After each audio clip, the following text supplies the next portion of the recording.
when he decided to get baptized for the first time. He gets baptized 3 times. So. Hi, welcome to another week of Mix It Up, Black History and the Restoration. I'm Taylor Ricks and I'm excited to see you here today. Today we're going to be making some chicken Alfredo while we talk about Elijah Abel. Thanks for coming. So first I've got some chicken here cooking in some olive oil. I just put it in some flour with like garlic powder, salt and pepper. That's kind of it. Just very, very simple. You can do cornstarch if you're gluten-free, and you can do other substitutes if you're trying to do like low carb, like crushed up pork loins have worked really good. So, and then this is just some olive oil that it's cooking in. All right, so Elijah Abel, he was born in Maryland in 1810, and we don't know if he was born to a slave or much about his childhood or his parents or any of those things. So we're kind of in the dark about that. And we don't even know what year he moved, but eventually we know that he ends up in Ohio, and that's kind of where we catch up with Elijah. He moves into Cincinnati, Ohio, and he is taught by Ezekiel Robles. When he was 22 years old, he's taught the gospel, and that is when he decided to get baptized for the first time. He gets baptized 3 times, so we'll get into that in a minute, but he got baptized and instantly, he was just kind of like, I think what missionaries now call like golden, because he was just instantly loved the gospel and lived it and taught it. And so soon after getting baptized, he was called on a mission. When he was about 26 years old, I'm sorry, which was 1836, he was ordained an elder by Ambrose Palmer, and Joseph Smith even signed the declaration that ratified this ordination. So he was ordained an elder and he was able to go on a mission. And to go on a mission, he was called to the 3rd Quorum of the 70, which like at first when I read that, I was like, holy cow, our first African-American general authority. Not quite. Being called to the 3rd Quorum of the 70, he, at that time in the 19th century, that was like a missionary call or a missionary designation. It wasn't like it is now where it's a general authority calling. But he did have the priesthood and he used that and he went out and was a missionary. He was a missionary at 28 years old and he went to New York and Canada and went and taught all kinds of people there. One of the people that he taught's name was Eunice Kinney, and he, I believe, spoke Polish because he was like, well, Elijah's Polish was not good, but he said, and I'm going to read it, the Spirit rested upon him and preached a most powerful sermon. It was such a gospel sermon as I had never heard before, and I felt in my heart that he was one of God's chosen ministers. So he had a way of sharing his testimony with others that helped introduce the Spirit and encourage them to also live the gospel. He was seen, this is different than last week, because he was seen as an African American in the church at the time. If you remember Joseph T. Ball from last week, the church at the time when he was alive didn't see him as black. So that's why this is so major, because the church did see him as black. For example, he spoke at a conference with Orson Pratt, and Orson made sure to tell whoever was doing the minutes not to record Elijah Abel because he was black. So to leave his testimony off of the minutes, which is so unfortunate because clearly it was such a strong testimony.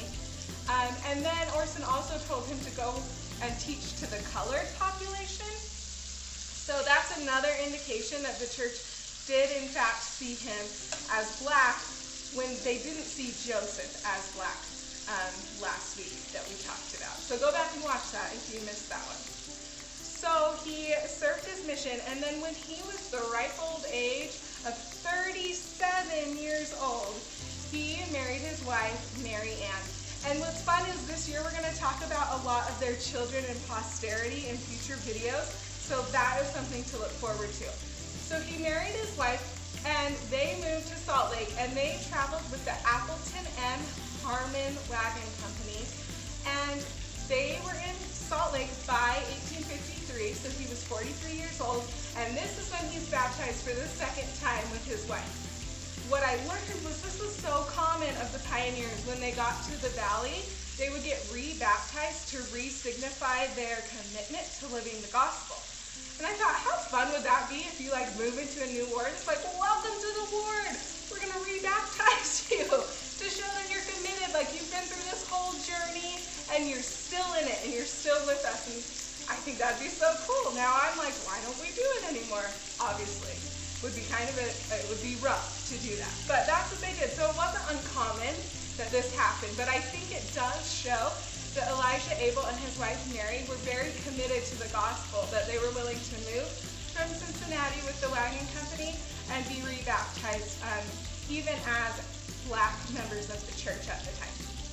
So then the third time he was baptized was 4 years later when he was 47 years old, and his son Moroni was baptized, and he was baptized again, and so was Mary with him. So Mary was baptized twice, and Elijah was baptized 3 times, and we're going to talk about Moroni in coming weeks, so that's exciting. Keep an eye out for him. And he was just faithful. We have census records from Salt Lake City that he paid his tithing regularly.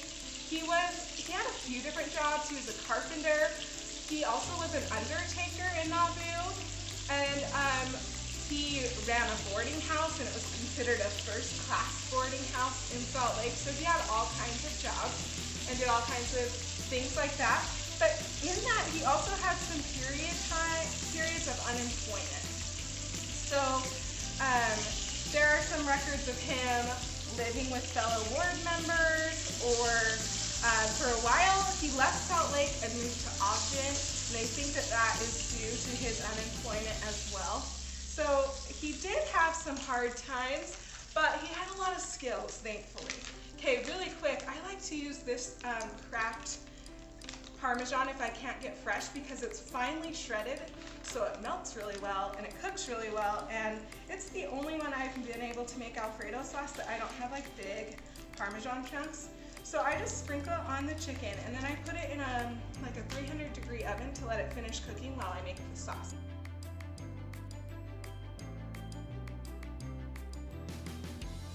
Okay, so the sauce has a cube of butter, yikes, and then it calls for some garlic.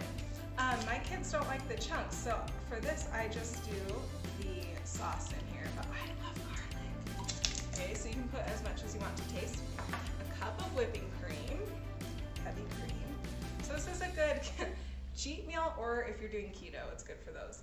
And then you very slowly incorporate a cup and a half of cheese. So while it does that, so he had all this time of unemployment and different things like that, and during that time, around 1877, so Abel was 67 years of age, his sweet wife Marianne passed away. And if you recall, they didn't get married until he was 37, so poor guy had a short time with his beautiful wife, and she passed away. So there are some rumors that after she passed away, he lived, like I said, in Salt Lake City, and it was soon after, at this time, that Brigham Young had come out and said that he had given multiple talks that said that African American men could no longer hold the priesthood and could therefore no longer receive temple covenants.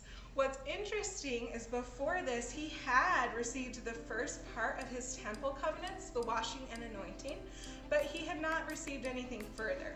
So there's rumors that say that he did petition Brigham Young and ask him if he could finish his temple work and also be sealed to his sweet wife, but we have no record of that to know if that happened for sure. It's just kind of a rumor. What we do know is that he did send a letter to John Taylor where he was able to prove that he did hold the priesthood, because Joseph Fielding Smith had signed off on that years later when he was an apostle. So he was able to prove that, and he requested to be able to finish his temple endowment and to be sealed to his wife. But unfortunately, John Taylor did tell him that he could not do that. However, John Taylor did not revoke his priesthood. So it was kind of interesting because he was in this gray area where he was living the gospel, he was paying his tithing, but his priesthood privileges remained intact, but he could not finish his ordinances here on the earth. And this, for me, never gets easy to hear or to think about. It never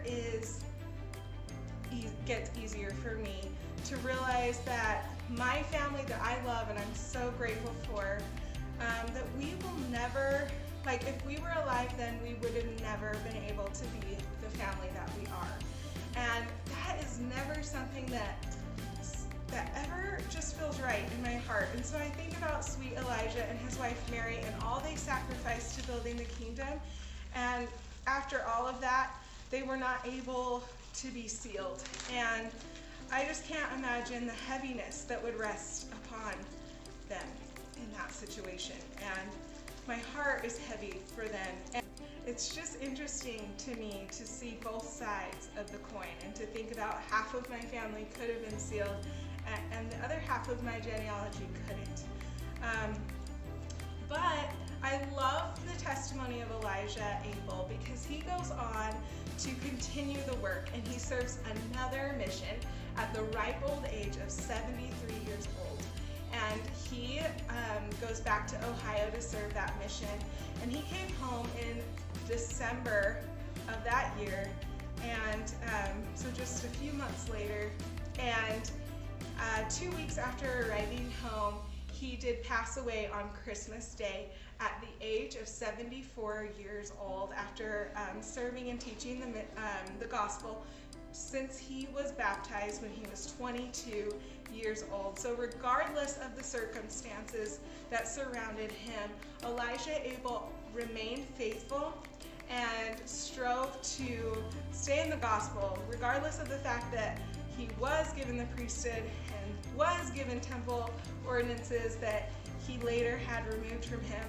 As I've thought about this and as we've been studying the first vision this week, I think a testimony has sunk into my heart of a renewed testimony of the importance of temple work, because Elijah's not the only person that wasn't able to seal his family on earth, and I'm sure he was so grateful when those ordinances were completed. But everyone born before the temples has the same story. So race doesn't separate us in that way, I don't think. I think we're all united in that we all have loved ones who were faithful, who maybe loved God.